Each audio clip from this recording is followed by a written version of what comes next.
Everyone, welcome to Business Studies class 11 or first PU. The chapter is Forms of Business Organization. Today topic is partnership. So merits and demerits of partnership firm. So ಇವತ್ತು ನಾವೇನು ಮಾಡುವ partnership ಫರ್ಮ್ನ ಬಗ್ಗೆ ಅದರ ಒಂದು ಉಪಯೋಗ ಅನುಕೂಲ ಅಥವಾ ಅನಾನುಕೂಲದ ಬಗ್ಗೆ ತಿಳ್ಕೊಳ್ತಾ ಹೋಗುವ. ಅನುಕೂಲ ಹಾಗೂ ಅನಾನುಕೂಲದ ಬಗ್ಗೆ ತಿಳ್ಕೊಳ್ತಾ ಹೋಗುವ. So already we know what is partnership firm and features of partnership firm. So today class is going to be merits and demerits of partnership firm. So merits of partnership are first one is easy of formation and closure. So easy of formation and closure. Partnership firm can be formed easily by putting an agreement between the prospective partners into place whereby they agree to carry out the business of the firm and share risk. There is no compulsions with the respect of registration of the firm, closure of the firm to easy task. ಏನಾಗುತ್ತೆ easy of formation means in the partnership firm can easily start a business. So ಏನು ಮಾಡ್ಬೋದು, ಈಸಿಯಾಗಿ partnership ಫರ್ಮನ್ನು ನಾವೇನು ಮಾಡ್ಬೋದು, ಆರಂಭ ಮಾಡ್ಬೋದು. ಇದಕ್ಕೆ ಏನಾಗುತ್ತಲ್ಲ, ತುಂಬ ರೆಸ್ಟ್ರಿಕ್ಷನ್ಸುಗಳು ರೂಲ್ಸ್ಗಳು ಅನ್ನೋದು ಅಪ್ಲೈ ಆಗೋದಿಲ್ಲ. ಸೊ ಹಾಗಾಗಿ ಇದೇನು ಮಾಡ್ಬೋದು, ಈಸಿಯಾಗಿ ಕ್ಯಾರಿ ಮಾಡ್ಬೋದು, ಬಿಸ್ನೆಸ್ಸನ್ನು ಸ್ಟಾರ್ಟ್ ಮಾಡ್ಬೋದು ಅಂತ. Then also as well as a closure. So ಇದನ್ನು ಮುಗಿಸ್ಬೇಕಾದ್ರು ಅಂದರೆ ಬಿಸ್ನೆಸ್ಸನ್ನು ಮುಗಿಸೋದಿದ್ರು ಕೂಡ ಸುಲಭವಾಗಿ ಏನು ಮಾಡ್ಬೋದು, ಬಿಸ್ನೆಸ್ಸನ್ನು ಮುಗಿಸ್ಬೋದು ಅಂತ. So easy of formation and easy of closure. ಏನು ಮಾಡ್ಬೋದು, ಬಿಸ್ನೆಸ್ಸನ್ನು ಈಸಿಯಾಗಿ ಶುರು ಮಾಡ್ಬೋದು, ಹಾಗೆ ಅದ್ರ ಪ್ರಕಾರ ಮುಗಿಸ್ಬೋದು. ಮಿನಿಮಮ್ ರಿಸ್ಕ್ ಇರುವಂಥದ್ದು. ಸೊ ಇಲ್ಲಿ ಕಂಪಲ್ಸರಿಯಾಗಿ ರೆಸ್ಟ್ರಿಕ್ಷನ್ಸ್ ಫಾರ್ಮ್ಸ್ ಇರುತ್ತೆ ಅಂತ ಹೇಳಲಿಕ್ಕೆ ಆಗೋದಿಲ್ಲ. ಸೊ ಹಾಗಾಗಿ then second one is balanced decision making. So balanced decision making means partners can oversee different functions according to their area of expertise, because an individual not forced to handle different activities. This is not only reduce the burden of a work but also lead to the favor of errors in judgment. As consequences, decisions are likely to be more balanced. So balanced decision making means a single partner cannot easily handle the whole activities. So ಏನಾಗುತ್ತೆ, ಒಬ್ಬ ವ್ಯಕ್ತಿ ಕಂಪ್ಲೀಟಾಗಿ ಬಿಸ್ನೆಸ್ಸನ್ನು handle ಮಾಡೋದು ಕಷ್ಟ ಆಗ್ಬೋದು. ಎಲ್ಲ ಬೇರೆ ಬೇರೆ ಬೇರೆ ರೀತಿಯ ಚಟುವಟಿಕೆಗಳು ಇರೋದ್ರಿಂದ ಅವನೇನು ಮಾಡಲಿಕ್ಕಾಗಲ್ಲ, ನಿಭಾಯಿಸಲಿಕ್ಕೆ ಸ್ವಲ್ಪ ಕಷ್ಟ ಆಗ್ಬೋದು. ಅದಷ್ಟೇ ಅಲ್ಲದೆ ಆ ಒಬ್ಬ ವ್ಯಕ್ತಿನೇ ಪೂರ್ತಿಯಾಗಿ ಎಕ್ಸ್ಪರ್ಟೈಸ್ ಆಗಿರಬೇಕು ಅನ್ನೋದೇನು ಇರೋದಿಲ್ಲ. ಸೊ ಸಮ್ಟೈಮ್ಸ್ ಪ್ರಾಬ್ಲಮ್ ಆಗ್ಬೋದು. ಹಾಗಾಗಿ ಈ ಪಾರ್ಟ್ನರ್ಶಿಪ್ಪಲ್ಲಿ ಏನಾಗುತ್ತೆ ಅಂತಂದರೆ, ಬೇರೆ ಬೇರೆ ವ್ಯಕ್ತಿಗಳು ಇರೋದ್ರಿಂದ ಡಿಸಿಷನನ್ನು ಮಾಡಬೇಕಾದ್ರೆ, ಅದೇ ಯಾವುದರೊಂದು ವಿಷಯಕ್ಕೆ ನಿರ್ಧಾರ ಮಾಡಬೇಕಾದ್ರೆ ಈಸಿಯಾಗಿ ಮಾಡಿಕೊಂಡು ಹೋಗ್ಬೋದು. ಯಾಕಂತಂದರೆ ಬೇರೆ ಬೇರೆ ರೀತಿಯ ಜನರ ಆಲೋಚನೆಗಳು ಬೇರೆ ಆಗಿರೋದ್ರಿಂದ ಸೊ ಅವ್ರೇನು ಮಾಡ್ಬೋದು, ಡಿಸಿಷನನ್ನು ಮಾಡಬೇಕಾದ್ರೆ ಯಾವ ಡಿಸಿಷನ್ಸ್ ಉತ್ತಮ ಅಂತೇಳಿ ನೋಡಿಕೊಂಡು ಫೈನಲ್ ಮಾಡ್ಬೋದು. ಸೊ ಬ್ಯಾಲೆನ್ಸ್ ಆಗುತ್ತೆ ಡಿಸಿಷನ್ ಮೇಕಿಂಗ್ ಮಾಡೋದು ಅಂತ ಹೇಳಿ.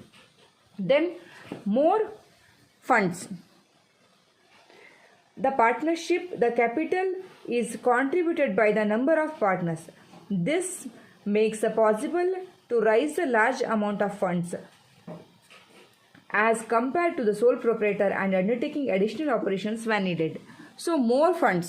If partners are more, so as well as capital also be more.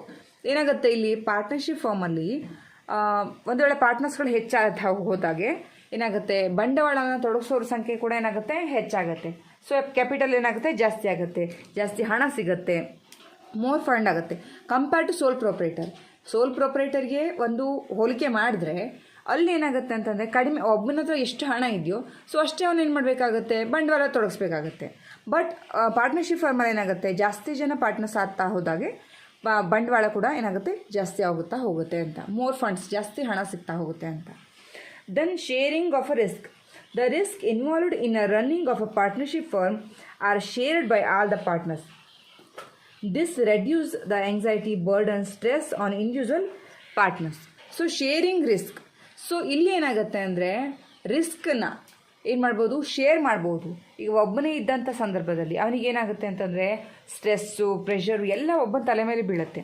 ಆದರೆ ರಾಶಿ ಜನ ಹೋಗ್ತಾ ಹೋದಂಗೆ ಏನಾಗುತ್ತೆ, ರಿಸ್ಕ್ ಏನಾಗುತ್ತೆ, ಎಲ್ಲರೂ ಹಂಚಿಕೆ ಆಗೋದ್ರಿಂದ ಅವರಿಗೆ ಸ್ಟ್ರೆಸ್ ಆಗಿರಬಹುದು ಅಥವಾ ಬರ್ಡನ್ ಹೊರೆ ಆಗಿರ್ಬೋದು, ಅವೆಲ್ಲ ಏನಾಗುತ್ತೆ ಶೇರ್ ಆಗ್ತಾ ಹೋಗೋದ್ರಿಂದ ಒಬ್ಬನಿಗೆ ಕಡಿಮೆ ಆಗ್ತಾ ಹೋಗುತ್ತೆ. ಸೊ ಹಾಗಾಗಿ ಎಲ್ಲವೂ ಪಾಲಾಗುತ್ತೆ ಅಂತ.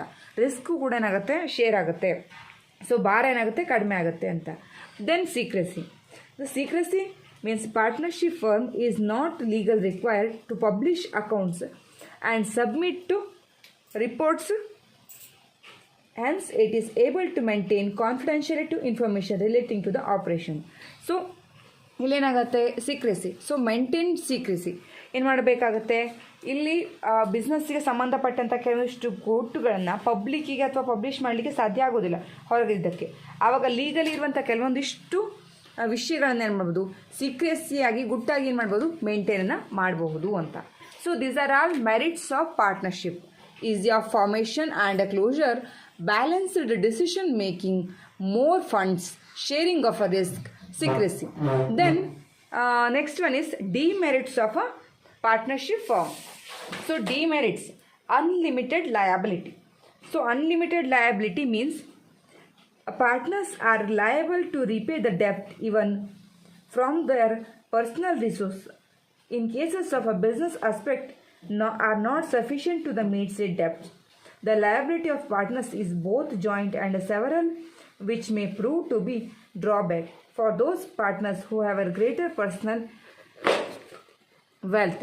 They will have to repay the entire debt in cases of partners are unable to do this. So unlimited liability.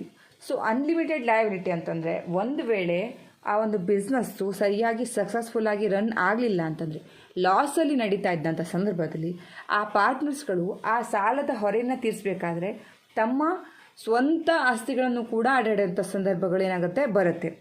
So ಅವ್ರು ಏನು ಮಾಡಬೇಕಾಗತ್ತೆ, ತಮ್ಮ ಪರ್ಸ್ನಲ್ ಯೂಸಲ್ಲಿ ಇಟ್ಕೊಂಡಂತಹ ಹಣ ಇರಬಹುದು ಅಥವಾ ಅಸೆಟ್ಗಳಿರ್ಬೋದು, ಅವುಗಳನ್ನು ಏನು ಮಾಡಬೇಕಾಗುತ್ತೆ, ಆ ಒಂದು ಸಾಲಕ್ಕೆ ಏನು ಮಾಡಬೇಕಾಗತ್ತೆ, ಹಾಕಬೇಕಾಗತ್ತೆ ಅಂತ.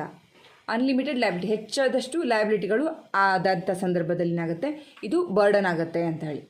Then limited resources. There is a restrictions on the number of partners and hence contribution in term of capital investment is usually not sufficient to support large scale of business operation. As a result of partnership firm face the problem in expansions beyond the certain size. So limited resources means sometimes minimum partners can handle the business. At that time minimum capital is to be maintained. ಏನಾಗುತ್ತೆ, ಅವ್ರು maintain ಮಾಡಬೇಕಾದ್ರೆ ಕಡಿಮೆ ಜನ ಪಾರ್ಟ್ನರ್ಸ್ಗಳಿದ್ದಾಗ ಕಡಿಮೆ resources, ಕಡಿಮೆ ಹಣ ಇರಬಹುದು. So ಆವಾಗಿ ಜಾಸ್ತಿನೇ ಇರುತ್ತೆ, ದೊಡ್ಡ ಮಟ್ಟದಲ್ಲಿ ಶುರು ಮಾಡಲಿಕ್ಕಾಗುತ್ತೆ ಅಂತ ಹೇಳಲಿಕ್ಕೆ ಆಗೋದಿಲ್ಲ. ಸೊ ಮಿನಿಮಮ್ ಆಗಿ ಇರ್ಬೋದು. ಅಂಥ ಸಂದರ್ಭದಲ್ಲಿ ಏನಾಗುತ್ತೆ, ದೊಡ್ಡ ಪ್ರಮಾಣದಲ್ಲಿ ಬಿಸ್ನೆಸ್ಸನ್ನು ನಡೆಸಲಿಕ್ಕೆ ಸಾಧ್ಯ ಆಗೋದಿಲ್ಲ.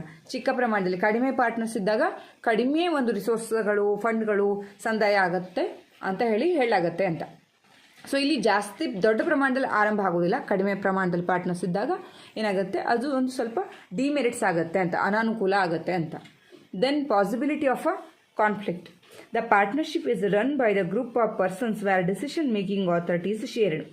Difference in opinion of the some issues may lead to the dispute between the partners. Further, decisions of one partners are binding their partners. Thus, unwise decision by some may result in a financial ruin for all others in cases of partners desire to leave the firm. This is a result of a termination of a partnership, that restrictions on a transfer of ownership. So possibility of conflict means, so ಇಲ್ಲೇನಾಗುತ್ತೆ, ಜಗಳ ಆಗುವಂಥ ಸಂದರ್ಭಗಳು ಏನಾಗುತ್ತೆ create ಆಗ್ತದೆ ಅಂತ. ಯಾಕಂತಂದರೆ ಬೇರೆ ಬೇರೆ ಒಂದು ಪಾರ್ಟ್ನರ್ಸ್ಗಳ ಒಂದು ಡಿಸಿಷನ್ ಮೇಕಿಂಗ್ ಮಾಡೋದ್ರಿಂದ ಅಲ್ಲಿ ಏನಾಗುತ್ತೆ ಅಂತಂದರೆ ಒಬ್ಬೊಬ್ಬರ ಒಪಿನಿಯನ್ಗಳು, ಒಬ್ಬೊಬ್ಬರ ಅಭಿಪ್ರಾಯಗಳು ಒಂದೊಂದಾಗಿರ್ತವೆ. ಸೊ ಕೆಲವೊಂದು ಸಲ ಏನಾಗುತ್ತೆ, ಸರಿಯಾಗಿ ಇಲ್ದಿದ್ದವರು ಒಪಿನಿಯನ್ಸ್ ಕೊಡ್ಬೋದು. ಸೊ ಆ ಒಪಿನಿಯನ್ ಕನ್ಸಿಡರ್ ಮಾಡಿದಾಗ ಬಿಸ್ನೆಸ್ಸು ಲಾಸನ್ನು ಅನುಭವಿಸ್ಬೋದು. ಸೊ ಅವಾಗ ಏನಾಗುತ್ತೆ, ಜಗಳಗಳು ಆಗುವಂಥ ಸಂದರ್ಭಗಳೇನಾಗುತ್ತೆ, ಸಾಧ್ಯತೆಗಳು ಇರುತ್ತೆ ಇಲ್ಲಿ ಅಂತ.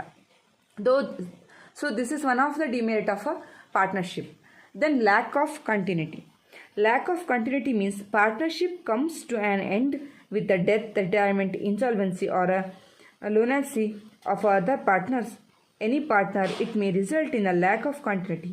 However, the remaining partners can enter into the fresh agreement and continue to run the business. So lack of continuity means ನಿರಂತರವಾಗಿ ನಡೆಯೋದ್ರ ಕೊರತೆ ಕೆಲವು ಸಲ ಆಗಬಹುದು ಅಂತ. ಯಾಕಂತಂದರೆ ಒಂದು ವೇಳೆ ಒಂದು ಬಿಸ್ನೆಸ್ಸನ್ನು ಹ್ಯಾಂಡಲ್ ಮಾಡ್ತಾ ಇದ್ದಂಥವ್ರು ಒಂದು ವೇಳೆ ಏನಾದರೂ ಅವರಿಗೆ ಆದರೆ ಡೆತ್ ಆದರೆ, ದೆನ್ ಇನ್ಸ್ಯಾನಿಟಿ ಆದರೆ, ಸೊ ಇನ್ಸಾಲ್ವೆನ್ಸಿ ಆದರೆ, ಸೊ ರಿಟೈರ್ಮೆಂಟ್ ಆದರೆ, ಸೊ ಅಂಥ ಟೈಮಲ್ಲಿ ಏನಾಗುತ್ತೆ, ಹೊಸ ಅಗ್ರಿಮೆಂಟನ್ನು ಮಾಡಿಕೊಂಡು ಹೊಸಬರ ಪಾರ್ಟ್ನರನ್ನ ಹಾಕ್ಕೋಬೇಕಾಗುತ್ತೆ. ಸೊ ಅಂಥ ಟೈಮಲ್ಲಿ ಲ್ಯಾಕ್ ಆಫ್ ಕಂಟಿನ್ಯೂಟಿ ಆಗುವಂಥ ಕೊರತೆ, ನಿರಂತರ ನಡೆಯುವ ಕೊರತೆ ಆಗಬಹುದು ಅಂತ. Then lack of public confidence. A partnership firm is not legally required to publish the financial report to make other related information public. It is therefore difficult to any number of public ascertain the true financial status of partnership firm. As a result of confidence of the public, the partnership firm is generally low. A partnership firm is not legally required to publish the financial reports to making other related information to public. So ಇಲ್ಲೇನಾಗುತ್ತೆ, lack of public confidence ಅಂದರೆ ಪಬ್ಲಿಕ್ಕಿಗೆ ಕೆಲವೊಂದಿಷ್ಟು financial ಸ್ಟೇಟಸ್ಗಳನ್ನ ಕೊಡಲೇಬೇಕು ಅನ್ನೋದು ಅಂಥದ್ದು ಇರೋದಿಲ್ಲ. So ಅಂಥ ಟೈಮಲ್ಲಿ ಒಂದು ವೇಳೆ ಕೆಲವೊಂದಿಷ್ಟು ಸಂದರ್ಭಗಳಲ್ಲಿ ಪಬ್ಲಿಕ್ಕಿಗೆ ತಿಳ್ಕೋಬೇಕು ಅಂತಂದರೂ ಕೂಡ ಅವ್ರಿಗೇನಾಗುತ್ತೆ, ತಿಳ್ಕೊಳ್ಳಿಕ್ಕೆ ಸಾಧ್ಯ ಆಗೋದಿಲ್ಲ financial status.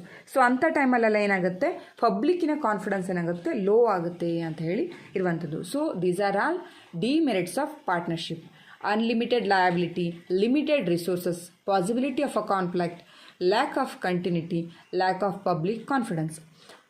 So these are all merits and demerits of a partnership. So I hope today class you will understand. If you are like this video, please like, share and as well as subscribe. Thank you for watching.